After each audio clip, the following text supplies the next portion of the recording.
Merci Seigneur. Merci Seigneur pour ce qui a été fait, pour le programme qui a été fait ce soir. Vous savez, les chants de cantiques qui ont été chantés à sa gloire, les témoignages qu'on a écoutés. Un homme, je dis ça parce que c'est la vérité et puis c'est vrai, un homme est capable de beaucoup de choses. Il y a des hommes capables, avec des paroles qui quand ils ont donné leur parole, c'est comme ça. La parole, elle ne change pas. Mais il y a des choses que malheureusement, où l'homme est limité. Ça, c'est l'homme, c'est nous. On est capable de tenir une promesse sur quelque chose et de dire ça, je le fais comme ça, et je tiens mon engagement jusqu'au bout parce que je l'ai dit. On le fait, ça, nous. Mais il y a des choses, des fois, qu'on n'est pas capable de faire. Il y a des choses qu'on vit dans nos cœurs, il y a des passions. Je dis ça par rapport au témoignage qu'on a écouté ce soir. Il y a des choses par quoi on est lié, que de nous-mêmes, malgré ce qu'on est, on ne peut pas se les enlever. On fait des efforts, on fait de nous-mêmes, on essaye de donner du nôtre. Mais à un moment donné, il faut qu'il se passe quelque chose. Il faut qu'il y ait une intervention d'en haut. Et on est là pour ça ce soir. On est là parce qu'un jour, il y a eu une intervention d'en haut. Une intervention qui vient du ciel. Et je le crois, moi, ce soir, que dans l'auditoire, il peut y avoir une personne qui peut être saisie par le ciel, qui peut être saisie par la puissance de Dieu. Est-ce que vous le croyez? Parce qu'il est là. Il est parmi nous, la Bible nous dit qu'il est là. Deux ou trois réunis en mon nom, je suis au milieu d'eux. Donc il est là. Et quand il est là, eh bien il est là. Il est capable de changer les situations. Nous, on est que des hommes, moi je dis un mot de la parole de Dieu. On est des instruments dans ses mains. Mais lui, l'auteur, celui qui bénit, il est là. Il est capable de changer les situations. J'aimerais qu'on puisse prier le Seigneur. J'aimerais demander à Rico et à Niki de prier le Seigneur. Voilà, gloire Seigneur à Maroudel, et je vous dis merci pour cette grâce, merci pour les témoignages qui ont préparé nos cœurs, Seigneur. Seigneur à Maroudel, nous voulons te présenter ton serviteur Maroudel. Seigneur, qu'il soit un canal de bénédiction pour nous, Seigneur. Seigneur, nous sommes là, nous avons besoin de ta parole. Et tu connais les cœurs, Seigneur Jésus-Christ. À toi la gloire à Maroudel. Amen. Alléluia. Je veux bénir ton nom, Seigneur, et te rendre grâce ce soir. Merci pour ce que nous avons déjà écouté, Seigneur. Au travers des chants de cantiques, des témoignages, tu as déjà commencé à parler à nos cœurs, Seigneur. Et voilà, le moment le plus important, Seigneur, est venu, c'est ta parole est ouverte, Seigneur. Nous te demandons ta grâce, Seigneur, pour ton messager maintenant. Parle au travers de lui, Seigneur. Bénis nos cœurs, nous avons besoin de ta grâce, Seigneur Dieu. Tu connais les besoins de chacun, ils sont différents, Seigneur. Mais nous sommes devant toi. Nous sommes devant celui qui veut tout. Nous sommes devant celui qui sait tout, Seigneur, ce soir. Rien n'est caché, tout est à lui à découvert devant ta face. Seigneur, que nos cœurs puissent trembler devant ta présence. Au nom de Jésus, nous voulons te laisser toute la place et te disons merci pour ce que tu vas faire, Jésus. Amen. Amen. Gloire à Dieu. Amen. Merci Seigneur. Vous savez, je remercie les frères avant tout de me laisser la place. C'est un honneur de prêcher l'évangile. Et puis j'étais chez moi aujourd'hui, puis je méditais la parole de Dieu. Je suis parti ce matin de bonne heure parce que mon père devait faire une petite intervention. Et puis je suis revenu chez moi et puis j'avais... Dans mon esprit, j'avais plein de... Parce que le monde nous prend beaucoup de temps. Le monde de l'extérieur, elle nous prend beaucoup de temps. Je ne sais pas à vous, mais à moi, il voudrait me prendre tout mon temps. Et puis je rentrais chez moi et j'avais des choses à faire. Je pensais à ça, à ça. Et j'ai été interpellé. J'ai dit non, Seigneur. Je fais la réunion, je vais chez moi, j'en ai besoin. C'est moi, c'est personnel, j'en avais besoin. Et puis j'ai regardé. J'avais regardé un petit peu la parole de Dieu hier et puis... J'avais besoin de regarder la parole de Dieu. Et puis j'ai pris un exemple de la parole, j'ai pris un passage qui a été sur mon cœur fort. Et puis quand je suis rentré là tout à l'heure, il y a une pensée qui m'est venue toute simple. Une pensée très simple et j'aimerais vous l'expliquer comme je l'ai reçue. J'ai rien noté, j'ai pas de notes. J'ai reçu quelque chose dans mon cœur et j'aimerais vous l'expliquer avec les mots que Dieu m'a donnés. C'est pas une vision, j'ai rien vu, mais c'est tout simple. Vous savez, dans nos réunions, on a l'habitude de le faire, on a des programmes, il y a les chants, on fait un programme avec l'auditoire, il y a des témoignages, la réunion elle se déroule, il y a la parole, Et puis, on a l'habitude à la fin de la réunion de faire des annonces. C'est vrai les frères? On fait des annonces pour ça, on fait des annonces pour ça. Et ben moi, dans mon cœur, ce soir maintenant, je voudrais vous faire une annonce. J'ai une annonce à vous faire. J'invente rien. J'invente rien, c'est marqué. La Bible nous dit dans l'évangile de Luc au chapitre 2 qu'il y avait des bergers qui gardaient les troupeaux la veille de la nuit. Et puis ils étaient là, c'était des bergers, c'était leur métier. Ils se donnaient à fond, ils faisaient comme il fallait. Et puis la Bible nous dit dans l'évangile de Luc, chapitre 2, que les bergers gardaient les brebis. Et puis il va se passer quelque chose d'imprévu. Quelque chose qui n'était pas prévu pour eux à ce moment-là. Je sais pas, mais c'est ma pensée à moi tout de suite. Ils n'avaient peut-être pas prévu le moment qu'ils allaient vivre à cet instant-là. Ils étaient en train de faire quelque chose qu'ils avaient déjà dû faire plusieurs fois. Les bergers avaient déjà dû venir plusieurs veilles de la nuit avant, regarder le troupeau. C'est à eux, c'est leur métier. Mais il y a eu un soir, ce soir-là, parce que la Bible nous parle à la veille de la nuit, ils étaient là avec le troupeau, et puis il s'est passé quelque chose. La Bible dit qu'un ange, la créature de Dieu, un ange, à un moment donné leur a apparu. Et puis imaginez-vous un petit peu le moment pour ces hommes-là. Ils sont là, eux, les bergers, ils gardent leur troupeau, et puis à un moment donné, il y a un ange qui arrive. Et dans leur cœur, à ce moment-là, la Bible nous dit ces mots-là, j'aimerais lire la parole de Dieu avec vous. La Bible dit, il y avait dans cette même contrée des bergers qui passaient dans les champs les veilles de la nuit pour garder leurs troupeaux. Et voici, ce que je vous ai dit, un ange du Seigneur leur apparut, et la gloire du Seigneur resplendit autour d'eux. Imaginez-vous un petit peu le moment. J'aimerais qu'on puisse l'imaginer ce moment-là. C'est tout simple ce que je vous explique là. Mais imaginez-vous le moment qu'ils sont en train de vivre, ces hommes-là. Un ange du Seigneur leur apparut, et puis imaginez-vous la présence de Dieu. Ce qui a dû se passer à ce moment-là. Mais la Bible dit que ces hommes-là, dans leur cœur, à ce moment-là, il va y avoir une crainte. Mais c'est tellement grand par rapport à nos capacités humaines, par rapport à l'humain, et la grandeur de Dieu, elle est tellement grande. Amen. Il y a tellement de choses. Imaginez-vous quand on parle du Créateur, quand on regarde la Genèse, ce qu'il a fait en 6 jours. Et nous, on est là, des humains sur la terre, et puis il nous parle, et il se fait connaître à nous.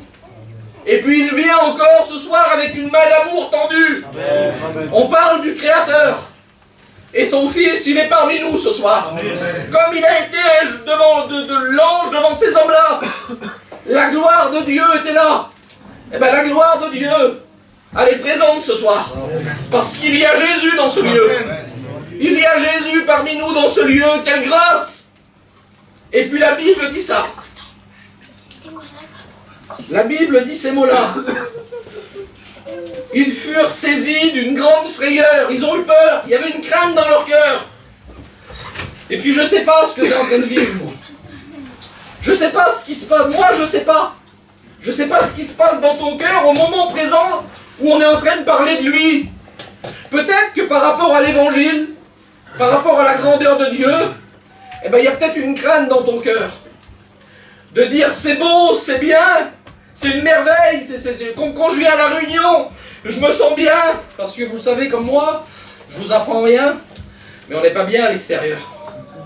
Tous les jours il y a une mauvaise nouvelle, tous les jours il y a quelque chose. Je ne veux pas rentrer dans des détails, mais tous les jours on écoute quelque chose, un malade, un mort, un drame, tous les jours.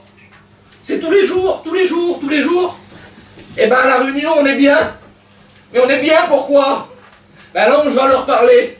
Et puis il va leur dire pourquoi on est bien. La Bible nous dit que l'ange va prendre la parole devant leur crainte, devant ce qu'ils sont en train de vivre là. Et puis il va leur dire ça. Il va leur dire ne craignez point. Et je voudrais le dire avec ces mots-là ce soir, les mots qui ont été employés dans la parole. Il dit ne craignez rien. Car je vous annonce, et puis c'est ça qu'on veut annoncer. Amen. Il n'y a rien de plus. Voilà ce que j'ai dans mon cœur à annoncer ce soir. Il dit, je vous annonce une bonne nouvelle qui sera pour tout le peuple le sujet d'une grande joie. Mais qu'est-ce que c'est? Qu'est-ce que c'est qui peut nous apporter la joie? Qu'est-ce que c'est qui peut nous faire vivre le bonheur? Je ne veux pas donner de détails ce soir. J'ai pas besoin de rentrer dans des détails. Mais est-ce que c'est l'extérieur? Est-ce que c'est le monde de tous les jours qui va nous donner du bonheur? Qui va nous donner de la joie? Qui va nous donner d'être satisfait, d'être bien? Peut-être pour un temps. Peut-être pour un moment. Mais c'est passager. C'est passager. C'est qu'un temps. Ça paraît, mais c'est qu'un temps. Des fois, on se fait rouler. Il nous donne d'une main le monde. Il nous reprend d'une autre. On n'a pas compris. On n'a pas compris, mais c'est comme ça. C'est une vapeur qui paraît pour un temps. Vous l'avez vu, cet exemple, c'est tout simple ce que je vais vous dire là. Vous avez vu une marmite sur un feu? À un moment donné, on l'ouvre le couvercle. Et puis il y a de la vapeur qui sort. Mais est-ce qu'elle reste? En un instant, on la voit plus, il n'y en a plus. Eh bien, le monde, c'est ça. Le monde, il nous donne des choses qui sont que de la vapeur. Qui paraissent que pour un temps. Mais lui, il dit... Je vous annonce une bonne nouvelle qui sera pour vous le sujet d'une grande joie, mais quelque chose qui dure, quelque chose qui n'est pas une vapeur, quelque chose qui n'est pas que pour un temps, qui n'est pas que pour une soirée, qui n'est pas que pour un moment. On l'a écouté au travers des témoignages, je reprends les exemples des frères qui ont fait plein de soirées, plein d'endroits. On écoutait Stéphane dire plein de voyages, c'est merveilleux. Mais un jour, Jésus est venu satisfaire son cœur. Quelle grâce! Il dit qu'il sera pour vous le sujet d'une grande joie. Et puis j'aimerais en venir là. C'est qu'aujourd'hui, dans la ville de David, la Bible dit ça. Il vous est né un sauveur qu'on appelle le Christ. Seigneur, quelle grâce! Quelle grâce de savoir ça, qu'un jour Jésus, cette naissance qui s'est faite un jour particulier, et bien ce soir, ça paraît de la folie. Excusez-moi du mot, avec tout le respect que je vous dois, ça peut se passer dans ton cœur. Cette nouvelle naissance, une nouvelle vie malgré qu'on a un âge, malgré qu'on a été conseillé, malgré qu'on nous a donné des conseils, malgré qu'on vit, on vit ce qu'on nous a appris. Et Jésus voudrait t'aider ce soir. Et Jésus voudrait te donner le vrai bonheur. Parce que vous l'avez écouté, ce petit cantique qui dit « Si tu veux le bonheur, le vrai bonheur ». Donc, à ce que je comprends, quand on parle de quelque chose de vrai, c'est qu'il y a quelque chose de faux. Quand on parle de quelque chose de vrai, aujourd'hui, il y a beaucoup de contrefaçons. Il y a des choses qui se ressemblent. Si on n'est pas connaisseur, on dirait « c'est vrai ». Mais je voudrais vous parler ce soir du véritable, Amen. du vrai bonheur. Oui, Seigneur. Celui qui vient contenter nos cœurs. Seigneur, quelle grâce, ce verset de la parole des dieux qui dit, ce verset qui nous dit, je me couche et je m'endors en paix. Amen. Ça n'a pas de prix. Seigneur, quelle grâce. Car toi seul, lui seul, il nous donne la sécurité. Amen. Quelle bonté, Seigneur. Dans un monde qui n'a pas de sécurité, on peut essayer, excusez-moi de dire ça, voilà, je me laisse diriger comme je l'ai reçu. Amen. On peut essayer de nous-mêmes de se créer une petite sécurité. On croit que c'est comme ça. Mais la plus grande des sécurités, c'est Jésus. Amen. Bâtissons sur Jésus. Amen. Bâtissons avec Jésus. Je ne sais pas où tu en es ce soir, mais lâche pas sa main. Serre cette main puissante-là. Elle est tellement bonne, Seigneur. Et puis vous savez, je regardais la parole de Dieu. Et puis il se passe quelque chose de particulier à un moment. C'est une histoire de la parole de Dieu que j'ai regardée. C'est le départ. C'est le départ de son ministère à Jésus. Et puis, mon ancien a l'habitude de dire ces mots-là. La première chose, vous savez, je sais que les frères, moi, ils partent dans les pays, puis ils vont travailler pour le Seigneur, ils mettent tout leur cœur pour le faire. Et merci Seigneur, le Seigneur les emploie. Mais les frères, vous êtes une équipe. Et puis c'est ce que Jésus a fait. dans son ministère, la première chose qu'il a fait, il s'est formé une équipe. Et puis la Bible nous dit, dans l'évangile de Marc, au chapitre 1er, un exemple tout simple. Je ne voudrais pas être compliqué ce soir, mais il va se passer quelque chose. Pourtant, dans le fait de la parole, il va parler à des hommes établis. Il va parler à des hommes qui ont leur petite vie, qui ont leur habitude, qui font leurs affaires, qui ont leur petit train de vie, ils ont été appris comme ça, ils ont été conseillés comme ça. Et puis là, la Bible nous dit que Jésus, il va se trouver au bord du lac de Galilée. C'est le départ pour lui à ce moment-là. Et puis la Bible nous dit qu'il va passer au bord d'un lac. Et puis au bord de ce lac-là, je vous apprends rien ce soir. Le lac de Galilée, mais il y avait des hommes qui pêchaient parce qu'il y avait du poisson à prendre et c'était leur métier à eux. C'était leur petite vie. J'aimerais le dire comme ça ce soir. Et puis on a chacun, différemment, notre vie. On essaye de faire ce qu'on peut, comme on peut. Et puis on essaye de se bâtir quelque chose. On essaye de construire quelque chose. On essaye, comme on le peut, de donner des conseils qui sont bons. On essaye de faire les choses bien. On est tous comme ça. Malgré les situations, les différences, mais on est tous pareils. Ce qu'on veut, tous, le but principal, c'est d'être heureux. Dans tout ce qu'on entreprend, c'est notre désir à nous. C'est d'être heureux, de vivre bien. Et puis là, ces hommes-là, je pensais à ça tout à l'heure. J'étais chez moi, et puis je regardais la parole de Dieu, et puis je disais, Seigneur, ces hommes-là, ils avaient leur petite vie. C'est tout simple ce que je vous explique. Mais ils savaient ce qu'ils devaient faire. Quand ils se levaient le matin, ils savaient qu'ils devaient aller, c'est leur métier, comme on fait nous. On a chacun des métiers. Et on va faire nos affaires. Et ces hommes-là, ils allaient faire leurs petites affaires. Et puis imaginez-vous un petit peu, on en revient encore à ce que je vous ai dit tout à l'heure, les bergers étaient en train de faire leur métier, c'est leur vie, ils s'occupent des brebis. Et puis là, il y a l'imprévu, il y a l'ange qui vient leur annoncer cette grande nouvelle. Et puis ils sont curieux, ils vont aller voir à Bethléem ce qui se passe. Et là, le fait se passe que ces hommes-là, ils sont au bord du lac, ils ont leur petite vie aussi, eux. Mais Jésus a grandi. Et puis il s'est passé des choses qui étaient prévues. Parce que quand on regarde la parole de Dieu avant, il y a des livres qui sont prophétiques par rapport à ça.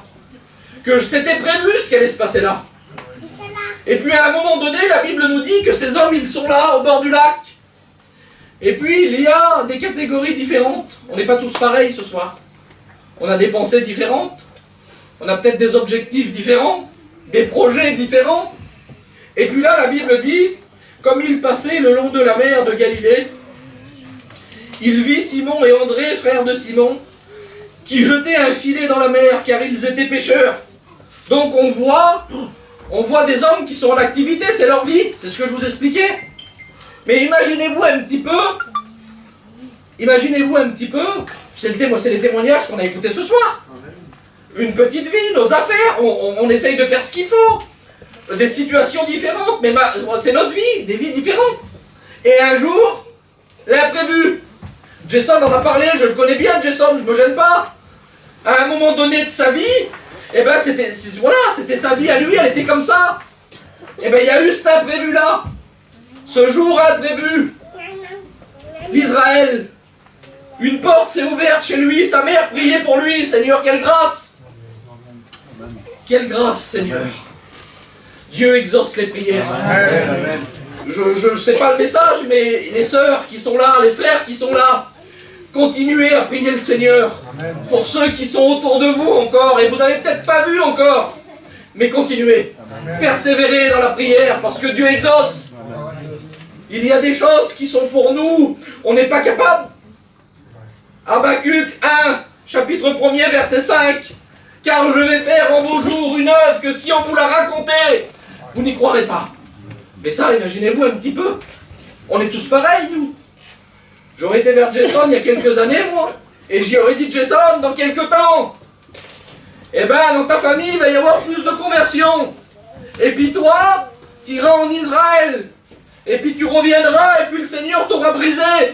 Tu seras un chrétien, tu auras un foyer chrétien, tu auras un petit bébé. Mais il m'aurait peut-être dit, mais non, c'est pas ma vie ça, c'est pas moi. Parce qu'il y avait ce roulement du monde, là, il y avait cette vie. Oui, mais il y a l'imprévu. Mais qui était prévu par Dieu. Qui était prévu d'en haut. Il y a des choses que nous, on n'a pas prévues. Mais que Dieu, de son ciel de gloire, il s'est déplacé. Il les a prévues. Peut-être que tu ne pensais pas être à la réunion ce soir. Peut-être que quand tu t'es levé ce matin, tu n'avais pas la pensée d'être à Marignane à la réunion. Tu avais peut-être un autre projet. Mais voilà, tu es là. Tu es à la réunion, tu y es. C'est parce que Jésus a voulu que tu y sois. C'est parce que Jésus, il veut te parler d'une bonne nouvelle. Il veut te parler de la joie. Il veut te parler de la paix. Parce qu'on l'appelle, dans le livre du prophète Ésaïe, au chapitre 9 et verset 5, le prince de la paix, l'admirable, le conseiller, le Dieu tout-puissant, le Père éternel. Seigneur, quelle grâce de savoir qu'il est là. Amen. Le prince de la paix, il est parmi nous.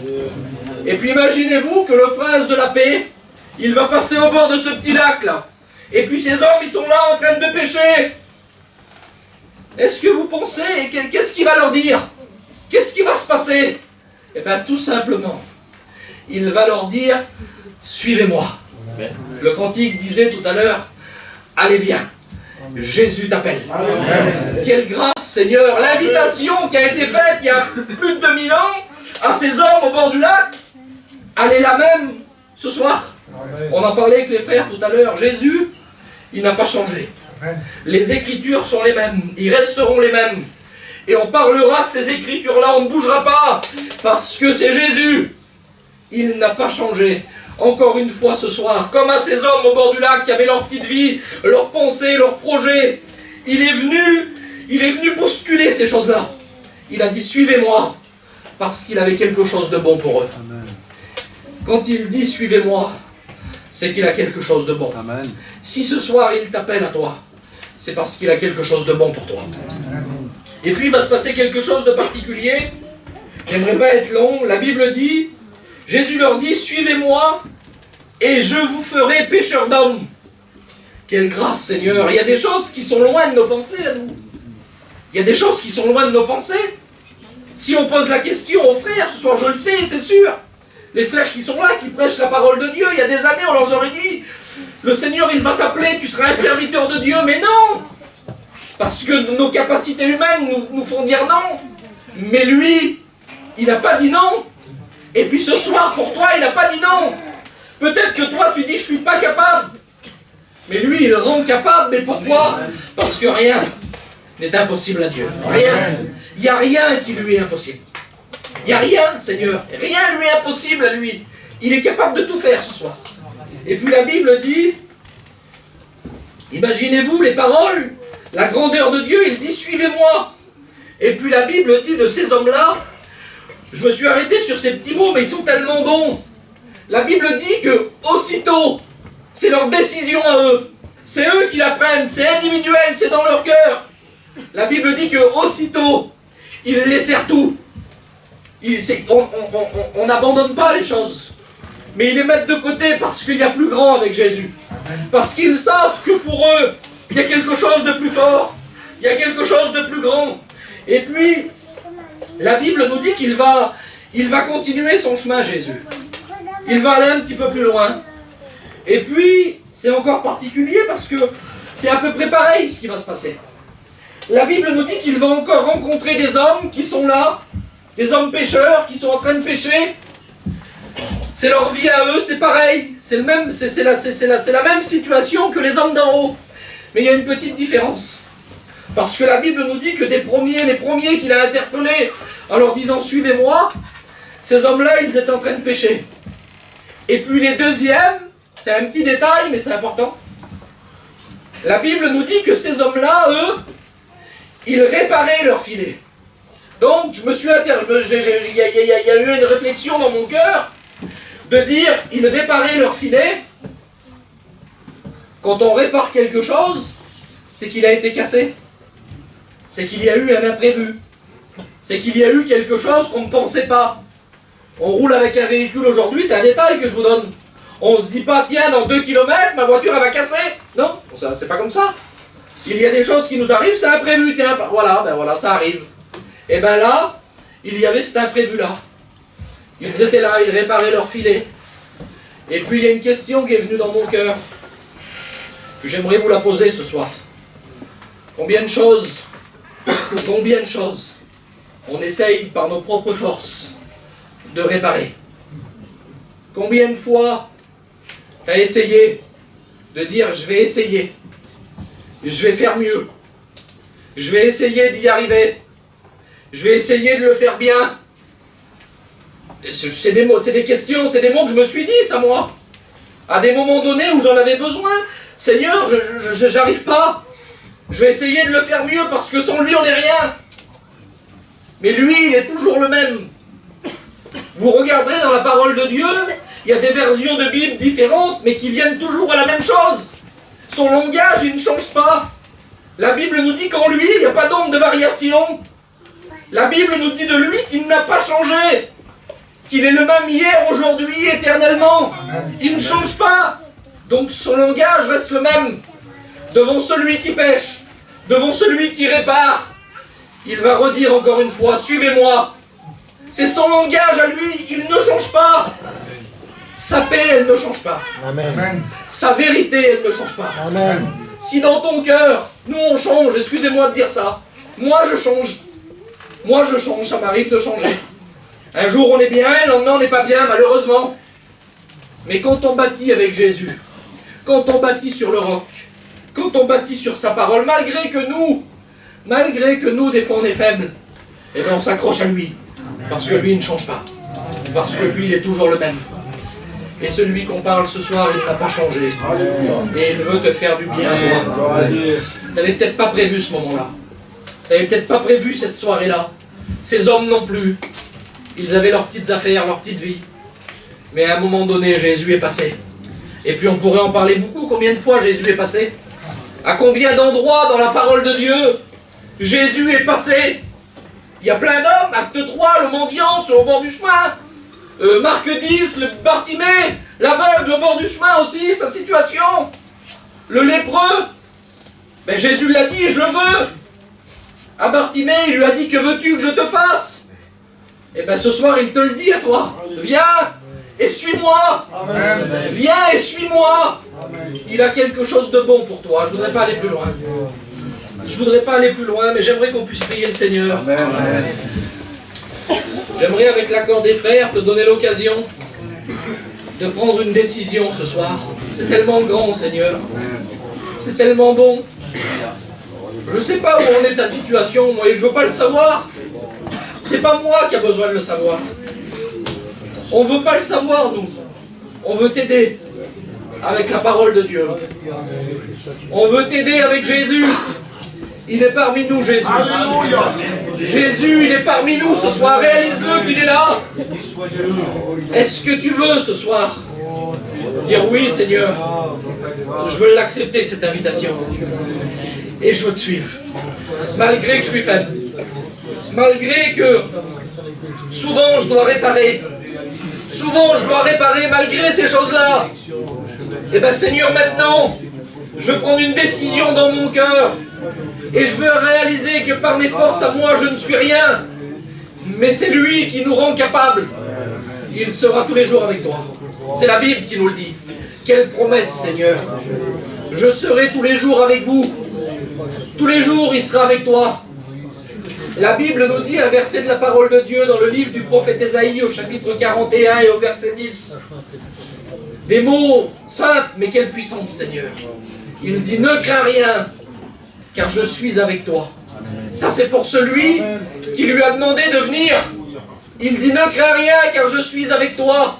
Ne promène pas des regards inquiets, car je suis ton Dieu. Je viens à ton secours. Seigneur, quelle grâce. Mais il va plus loin, il ne s'arrête pas là, Jésus. Il dit, je te soutiens de ma droite triomphante. Imaginez-vous un petit peu la grandeur de Dieu. Jésus, il était avec son Père, à la droite de son Père, la richesse pour lui. Mais un jour, il est venu en tant qu'homme sur la terre. Il s'est fait pauvre pour que tu sois riche. Il a souffert pour que tu sois heureux, pour que tu aies la paix, pour que tu aies le bonheur. Alors accepte cette invitation ce soir. Il dit, viens et suis-moi. Tu veux le faire ce soir? Est-ce que tu veux le faire? Peut-être que dans tes pensées maintenant, c'est peut-être que dans tes pensées maintenant, tu dis je suis pas capable, il y a ça, il y a ça, il y a ça, il y a ça.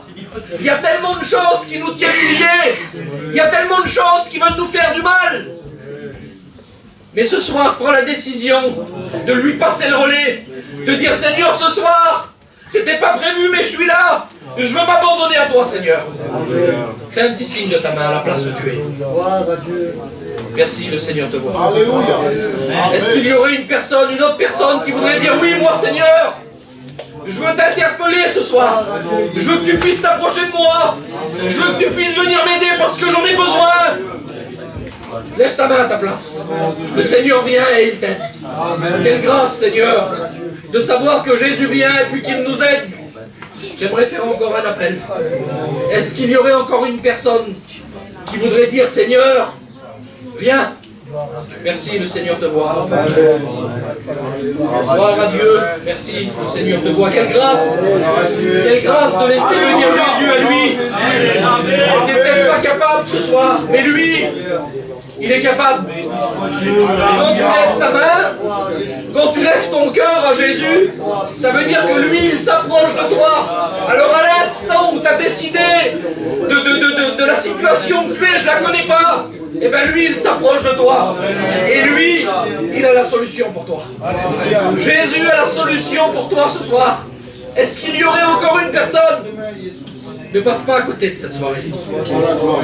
Ne passe pas à côté de cette soirée. Vous savez, j'ai dit ça il y a quelques jours dans une réunion, et c'est vrai, aujourd'hui on est en 2023, l'année a commencé. Mais on ne sait pas demain ce que c'est. On ne peut pas prévoir demain, on ne sait pas. Le mois prochain, on ne sait pas, on ne connaît pas. Mais ce soir, là, ne remets pas à demain ce que tu peux faire aujourd'hui.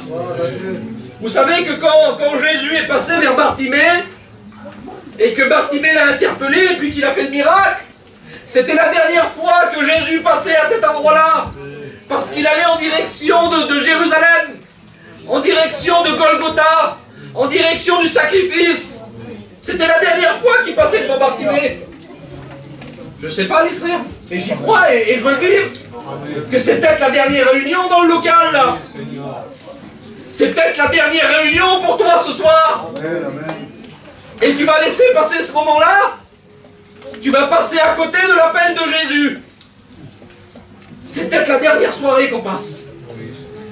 Passe pas à côté. Passe pas à côté de ce moment-là. Est-ce qu'il y aurait encore une personne? On va prier le Seigneur. Gloire à Dieu, on va prier le Seigneur. Il faut trouver le Seigneur.